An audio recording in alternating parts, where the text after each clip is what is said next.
How's it going, everybody? This is the Nitty Gritty. My name is Chad. With me, as usual, is Leonard, and this is a show about wrestling. And WrestleMania 42 is upon us.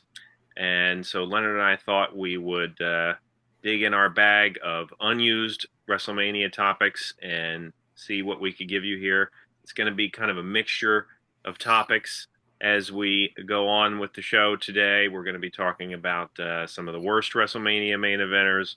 We're talking about some post-WrestleMania runs, and we might even have a game or two for you as well. And, of course, we're going to go over the WrestleMania 42 card and whether or not either of us are excited for it. So I just posted the greatest WrestleMania main eventer that Leonard and I talked about via Stupid Questions, which was an impromptu question thrown Leonard's way. So as I said, let's talk about who we think some of the worst WrestleMania main eventers are, and that could be anybody who took part in a WrestleMania main event, whether they won or lost. It had to be the last match, though, because for a while there, Leonard, I don't know if you remember this, but like it was kind of the 18, 19, 20 era, and maybe onward to a degree. They were saying, 4 main events, 5 main events, and now it's 2 nights, so there is technically 2 main events. But they, for a while there, they were kind of building on the number of main events. Do you recall that? No, I remember WrestleMania 8 had 2 main events. Yeah. And I do remember something like, this could be a main event anywhere in the world. This feels like a main event. Yeah. That type of pushing. Yes. Yeah. Well, WrestleMania 8, you mentioned 2 main events. One of them being Randy Savage and Ric Flair for the WWE Championship. And I mentioned that specifically because I forgot to do this at the top of the show. But we recently made a trip to New York City to see a Broadway show. But my wife discovered a cafe in the Harlem area, 119th Street, called the Squared Circle Cafe, which is a wrestling-themed restaurant and coffee house. And initially, I was like, "Oh man, 119th Street, that's like way far out of the way." But I was like, you know what? Let's try it. And so we went. And it was actually really cool. Small place, but really friendly atmosphere. I'll post some pictures. I was going to say, you did not send me any pictures. No, I will. I will send you pictures. It's been a very busy week. But, yes, no, it was a lot of fun. And they had a lot of memorabilia and stuff up. And, the lady gave me some free stickers and whatnot. But it was very cool. And everything on the menu, I don't have pictures of this, but I should. Everything on the menu was named in a wrestling themed, as well as the drinks. Okay. Well, I assume the menu's online, so I'll look it up. That's true. Yes, it is. But I'd highly recommend it if you're in the New York area to check that place out, Squared Circle Cafe. But anyway, WrestleMania 8, that match was playing. They have matches playing in the cafe the whole time. And well, odd that I would mention that when that was the match that you saw. Right. So, in any event, worst WrestleMania main eventers. Leonard, was there anybody that came to mind first for you? Well, I think the two that immediately came to mind were the celebrities, Mr. T and Lawrence Taylor. Right. Yeah. Now, both of them, I think, acquitted themselves well enough, given the situation. Yeah. They were not professional wrestlers. Now, Mr. T, I think he treated it a lot more seriously. I think he trained more for it, and he was protected very well by who he was in there with. Yeah. Lawrence Taylor was blown up very early into the match. Yeah. And Bam Bam Bigelow himself was not the athlete he was even just a few years ago when he debuted in '87. Right. So those were the first 2 names I thought of because they are. And notice, since Taylor, they've had wrestlers wrestle. Or, I mean, I should say celebrities wrestle. Yeah. But never in the main event sense. Yeah, and that's true. And Lawrence Taylor, Mr. T came to my mind, and I would say Lawrence Taylor is probably the easy number one in this case, because Mr. T, of course, was asked back, for yes, he did do the boxing match at 2, which was way worse. Right, which was also not great. Yeah, but yeah, the Lawrence Taylor thing. I mean, gosh, that was such a bad era for the WWF/E. Yeah, well, they did it because it was. They didn't have anything. That was like such a dog shit WrestleMania. Yeah. But the other category, now, if I had said, oh, it has to be somebody that was in like maybe more than one, like there was a name that came to my head as somebody that was in more than one main event, Okay. but I would consider the worst. I have a real wrestler, but he was only in one main event, which we'll get to. But my guess would be Triple H. Close, but no. Sid Justice, Sid Vicious, So he Psycho was in. Sid. He would have been in two, 8 with Hogan, and then 13 with Undertaker. Correct? Correct. Yep. Yep. And so you think about, I mean, WrestleMania 8. I mean, it wasn't a bad match. Like, I don't necessarily fault Sid there. Um, it probably shouldn't have been the last match, but Hogan must pose, and that's kind of what they had there. And the Warrior came out, and you remember it for that. The Warrior running with 13, not a good match in my opinion. The only thing you remember is the fact that finally, the Undertaker won the WWF Championship, and Yeah. that's kind of like the only image you'll ever see. I mean, but yeah, Sid. I like Sid as a character. Don't get me wrong. Nothing against him. It's just like the matches that he was featured in at WrestleMania for the main event were not necessarily the best. Mm-hmm. So So I did mention Triple H, and he was in 7 main events. I think that number gets padded because he was married to Stephanie McMahon, of course. right. And look at my notes here. I don't really find any of those to be great or memorable. The most memorable one, I would say, well, that wasn't a main event. Mm-hmm. That was just the one that Daniel Bryan won. He had to beat Triple H to get to the main event. Yes. So okay. So the 4-way at WrestleMania 2000 with the McMahon in every corner. That was just a giant cluster. It was because Austin was injured and Yeah. they, couldn't go. I mean, I said they could have. They could have gone again to the Triple H versus The Rock feud, but like they had already done that a lot and would continue to go back to it. I think, it was like this really long feud. Mick Foley was retired and then he came back looking very much like he was retired. Yeah. But yeah, that's not my favorite either. Yeah. So then you have the triple threat with Michaels and Benoit, which we can't talk about. And then the other, so he's only, I give him credit, he's only 2-5 in the main event at WrestleMania. So he was willing to job out, but he, so he won the 4-way and then he beat Randy Orton. And then the other 3 were Reigns, Cena, and Batista. And those are all good names. And I give him credit for putting, those guys over because they were, guys that were kind of right there. Yeah. But I mean, until I saw the names, I didn't remember those matches. Yeah, and I mean, he was kind of the guy that was known for obviously being like this super heel and would put guys over at WrestleMania. Like finally, they were able to topple the Authority or the Van Helmsley era, Triple H or whatever. Something needs to we should talk about. He's kind of a double-edged sword. Like you can kind of go either way with him, and that's Roman Reigns. And one has to respect his longevity. Yeah, he's got the most main events ever. I believe it's 13. Of course, that has been padded out by the 2 nights of Mania. He has main evented both nights twice. I had that in a different set of notes, but I think it was 37 and 40.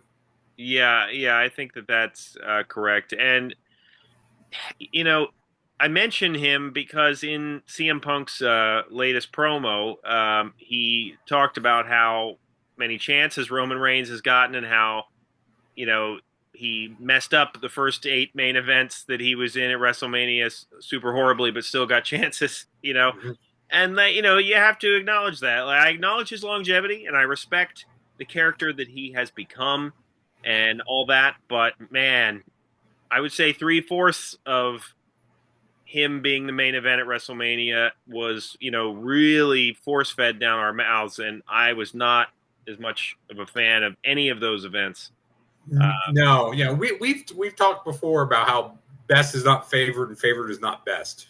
Right. Usually with movies.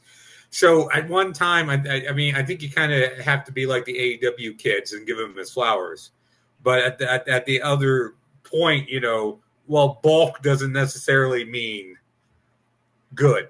And I think in this case, you kind of have to recognize the volume. I mean, the one I remember the most is when he beat Undertaker for the quote-unquote yard. Which was, I mean, that, like, by that point, I feel like their attitude was, well, we already screwed up the streak. Let's just continue to. Like, right. Well, Reigns had to have something to take. Yeah. Yeah, they were trying so, like, even then, like, it wasn't for a title, but they were trying so hard to make him a thing. And, it just got to be overkill. It really, really did. And, we'll get more, we'll talk about more of his match coming up towards the end. But yeah, so, I think we touched on some of the bad main eventers there. Like, how about, like, we kind of talked about the women in our stupid questions, Leonard. We talked about the best one probably being Charlotte Flair by default. Yeah. Well, I think that was as far as like who's missed WrestleMania. Yeah. Like Shawn Michaels is Mr. WrestleMania. Charlotte Flair is Miss WrestleMania. But looking at main events, women have only main evented twice. Yeah, and I'd say Becky Lynch is kind of, maybe not as a main eventer, but I would say Becky Lynch is kind of becoming that. Yeah, I mean, Becky won the first main event between Flair and Rousey, and then it was, what was it, Sasha Banks and Bianca Belair, and I believe Belair won that one. Yeah. So one topic that I thought was interesting that I don't see a lot of people talking about are post-WrestleMania runs. The babyface has toppled the great heel. Now he gets to stand tall. What's next? What do we have for him next? And you look back in history, and it's a mixed bag. And, like, sometimes it's unfair to compare because if you look back at Hogan's time and Savage's time, like, the next time they were going to be defending that belt, if not a Saturday Night's Main Event, it might have been SummerSlam. Yeah. So, like, they didn't have necessarily a lot of feuds right away. That was, like, a longer build, obviously.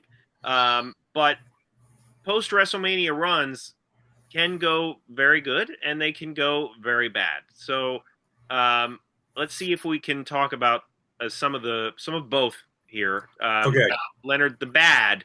You mentioned one to me in text that I think is worth it. Well, that's one, and I've got another one that I think technically on paper has to be the worst. But I mentioned the Ultimate Warrior. He only held the title from when he won it in April, WrestleMania 6, to losing the Sergeant Slaughter at the Royal Rumble.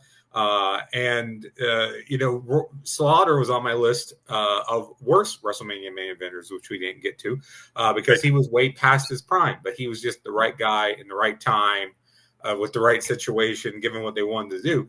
And if you think about it, well, if they wanted the triumphant win over the foreign trader, that could have been Warrior, but no, they had to bring Hogan back to be the conquering hero. So Hogan passed the torch only to take it back right a year later. And well, I was going to say, I think that the behind the scenes there is the fact that Warrior wasn't the star that Hogan was. He wasn't bringing in as many fans as Hogan did, and of course, we all know about his backstage attitude and whatnot. Yes. Oh, yeah. Hold McMahon up for money. All the numbers were down.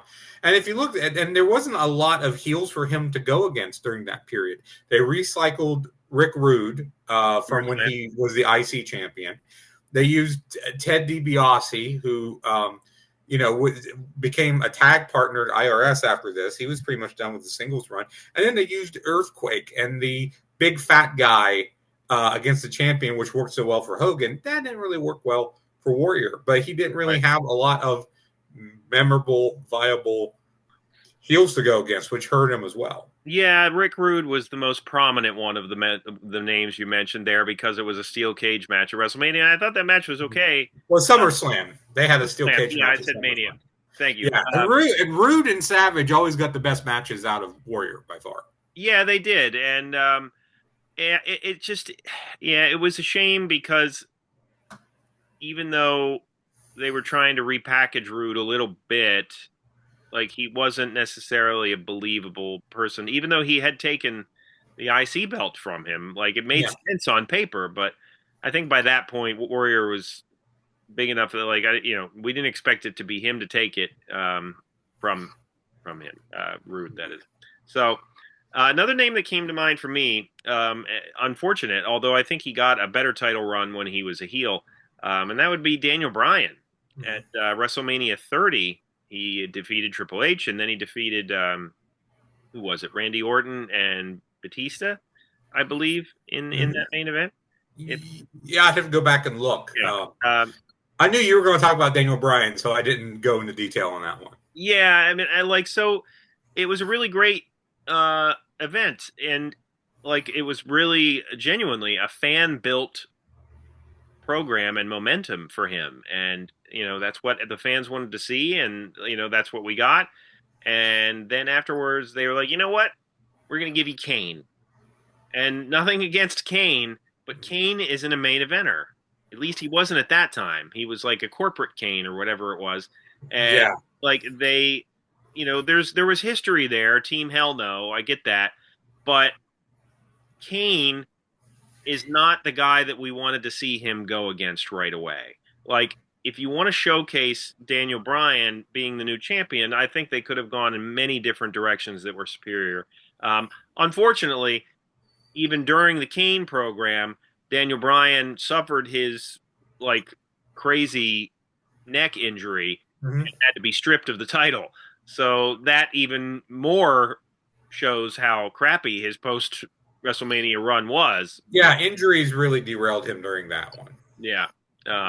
So you said that there was a name on paper that made most sense.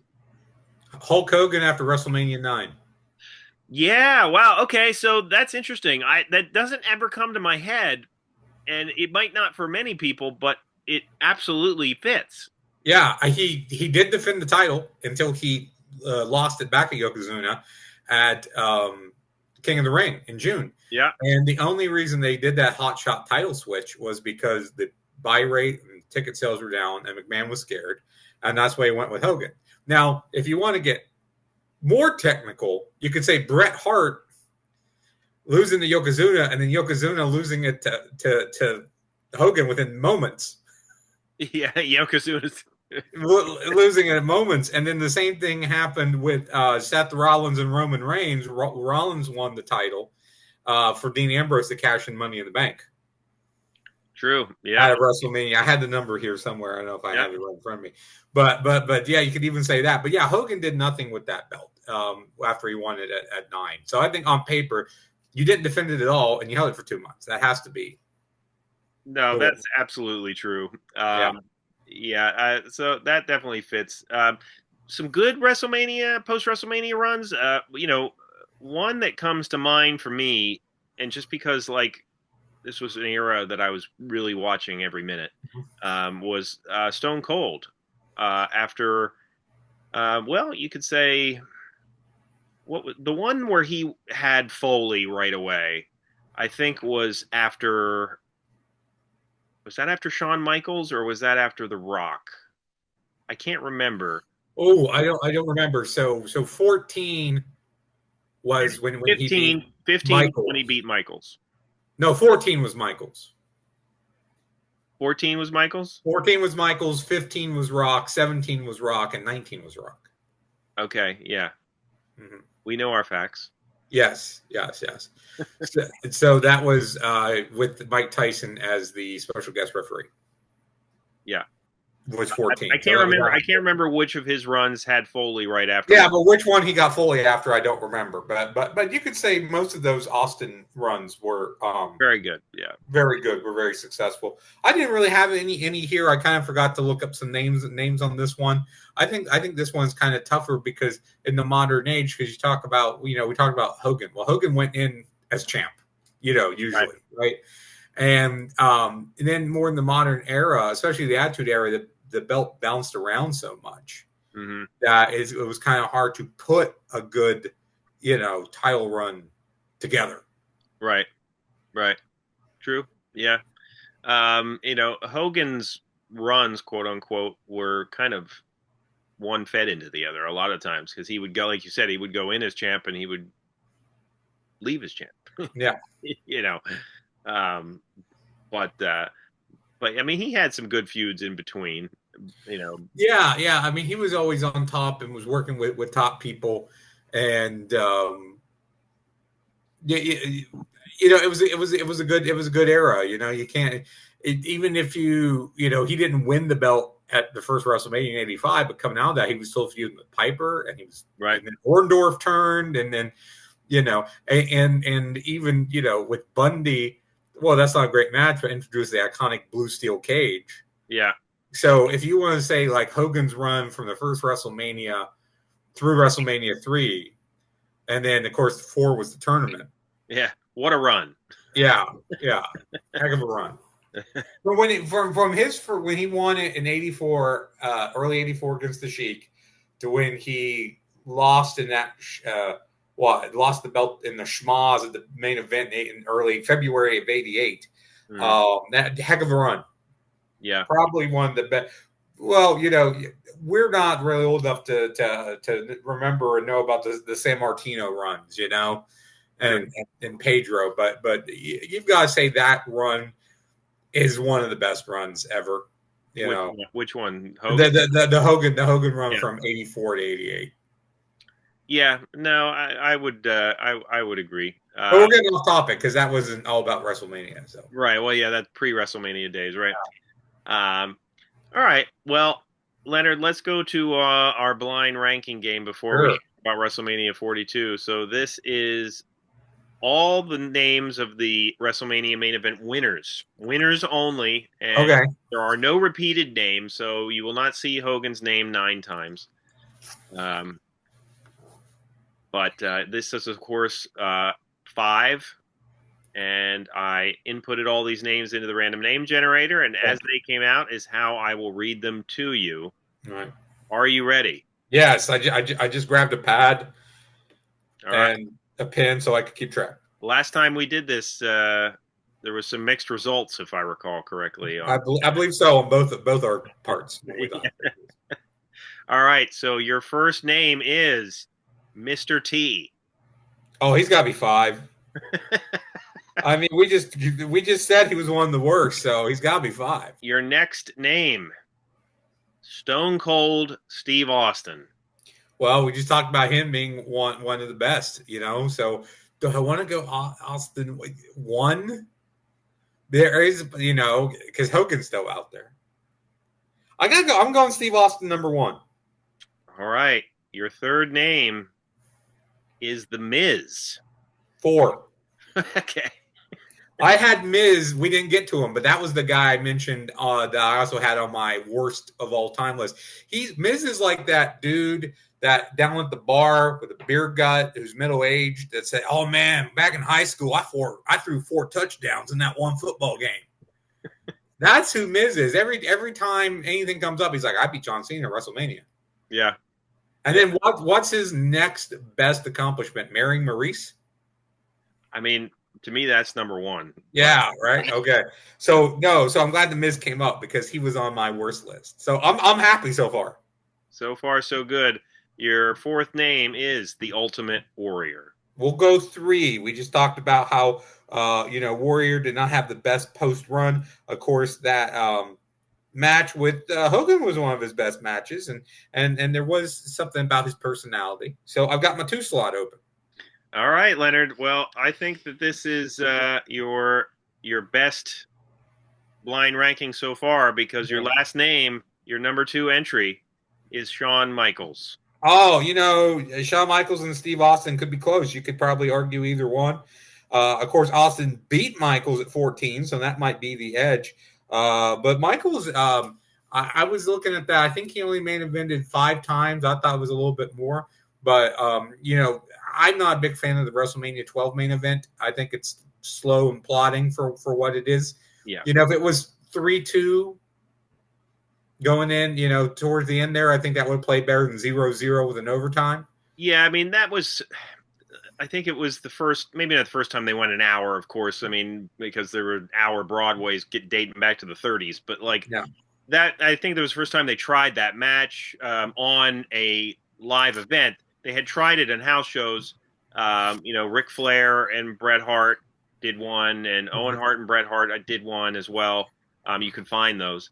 Yeah, I remember reading at one point, and there's probably no footage of this, but at one point, Ricky Steamboat was main eventing like C shows against Haku, and they would do an hour Broadway just for fun.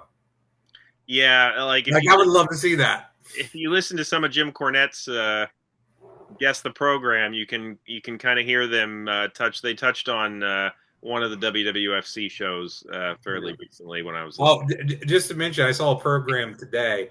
It was for a Great American Bash, I think in '87, and the sub main was a double bull rope match: Dusty Rhodes and Ronnie Garvin versus Ric Flair and Tully Blanchard. That's awesome. And I was like, I want to find that. Like, I hope that's recorded somewhere. Absolutely. If I find it, we'll watch it. But I don't know. A lot of those bash tours were just house shows. That's true. Yeah. But yeah, I agree that what were we talking about? The Iron Man match is overrated. Yeah. I think when you look at some of the other Iron Man matches that they would do, there's a lot of better ones. So let's shift into the WrestleMania 42 card. And I will say this: I had no idea who was wrestling until you told me to look at it today. Right, and you know what's funny about this is that the when I looked up like the Saturday Sunday lineup, I was hoping to have like an easy list to look up, and like Google has the AI feature, and it lists who the winners of the main events are going to be.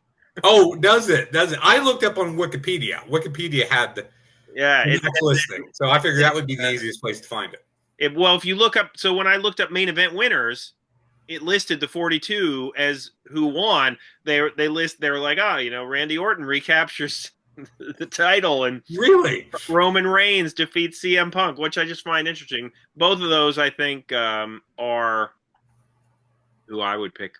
Anyway, yeah. Let's get to the Saturday card. So they do an interesting thing here. The first hour apparently is going to be on ESPN2. It's obviously not difficult to navigate, but I may actually get to check that. We do have access to DirecTV. Okay. So I may. Oh, and we do have the ESPN, Hulu, Disney Plus bundle. Because remember, I was trying to. Because again, what was it for the Royal Rumble? Like I can see the pre-show, but I can't see the pre-show. Right. And I can see the post-show, but I can't see the scrum. Right. I mean, it was just ridiculous what I could get and couldn't get. So the first hour on ESPN2 for Saturday is Drew McIntyre versus Jacob Fatu in an unsanctioned match, a 6-man match between LA Knight and the Usos against ISHO Speed and Austin Theory and Logan Paul. That's just getting dudes on the card. Absolutely. The main card, you have a WWE Women's Tag Team Championship Fatal 4-Way. It looks like you have the Bellas and you have Bailey tagging with somebody. There's a lot of names. I'm not. That's again. This is like a new generation WrestleMania where we're just trying to get all the names there. Like what was that one WrestleMania where they had like it was like an 8-man tag of just every mid-carder that didn't have anything to do. Yeah. Like this is what that sounds like. I looked at that 4-way. That's garbage. Yeah, there's too much going on. Yeah. Lash Legend and Nia Jax. The next one we have Becky Lynch and AJ Lee once again for the WWE Intercontinental Women's. Wasn't you that were saying AJ Lee is just doesn't have anything in the tank? Becky Lynch is protecting her in a very big okay. We had talked about that. Okay. A thrown together match, but probably the one that's going to be the best of both nights. Gunther versus Seth Rollins. That's what I was going to say. That, and then there's one match, too, that I think could be show stealers for either night. So that's your show stealer, I think, on night one. Yep, and we have the Women's World Championship match, which is Liv Morgan against Stephanie Vaquer. That one should be decent. And then, of course, the main event for night one is Cody Rhodes versus Randy Orton for the undisputed WWE Championship. Randy Orton, of course, has Pat McAfee in his corner. The big reveal of who Randy Orton was talking to on the phone for weeks was Pat McAfee. Yeah, great reveal there. So, all right. The next night first hour on ESPN. We have Brock Lesnar versus Obafemi, and we have an Intercontinental Championship ladder match with McDonough. We have what is it? Dragon Lee? Yeah. Yeah, I looked at that, raising that. Yeah. Hey, Femi Lesnar, you're opening with that. That's interesting. I hope Femi goes over.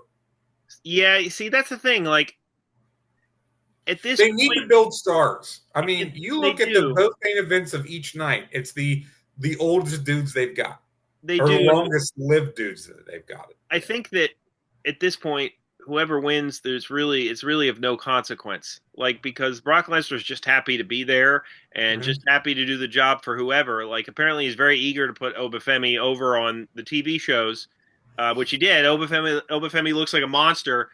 So it's like, yeah, Obafemi should probably be the one to win, but you know, um, the ladder match has Mysterio, Rusev, Javon Evans. Again, names on the card. We're just getting names on the card. That's for the Intercontinental Championship. The main card, we have United States Championship match: Sami Zayn against Trick Williams. That's your show stealer for night 2. You think so? Yep. Well, I think it'll be a decent match. I think that one is obvious who's going to win too. Next one we have for the WWE Women's Championship match: Rhea Ripley and Jade Cargill. I think the Jade Cargill experiment has not gone. Maybe no. Hoping. I think Rhea Ripley is going to take that one. I think Ripley could get a good match out of her if Jade is willing to have her hand held. Yeah. Next match, not for a title. Finn Balor.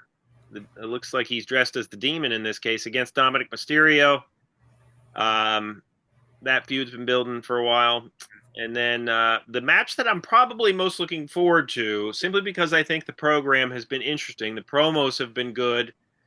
Even though, well, the logic of it I still think is weak, is Roman Reigns versus CM Punk for the World Heavyweight Championship. I still think it's weird that Roman Reigns would go for this belt. I still think that. Yeah. But they have really both worked hard trying to make this like the must-see match. So I will give them credit for that. Well, they're both veterans. They both really have a heart for the business still and still have a heart for wanting to be the main event at WrestleMania and having a WrestleMania moment. So, yeah, those are two guys that are going to do everything they can to make it work.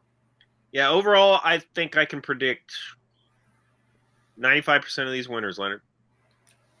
I haven't been watching, but, we talked about that with the Oscars. It's not about who's the best or anything. It's about politics and just looking at the indicators leading into things and like that. Yeah, for sure.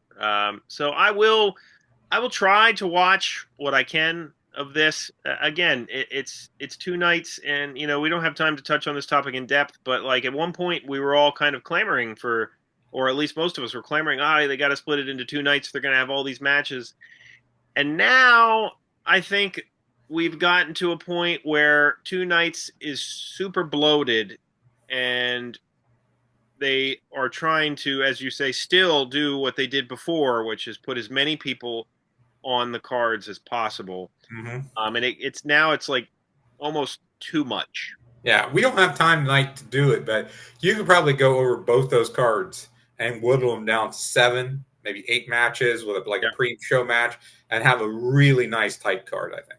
Absolutely. Yeah, I agree. So let us know what you think of the WrestleMania 42 card, about some of our worst main eventers and all that. Please let us know in the comments. Check out our other episodes as well. We're also available wherever you listen to podcasts. For Leonard, my name is Chad. We will see you next time. Please like and subscribe. Thank you for joining us.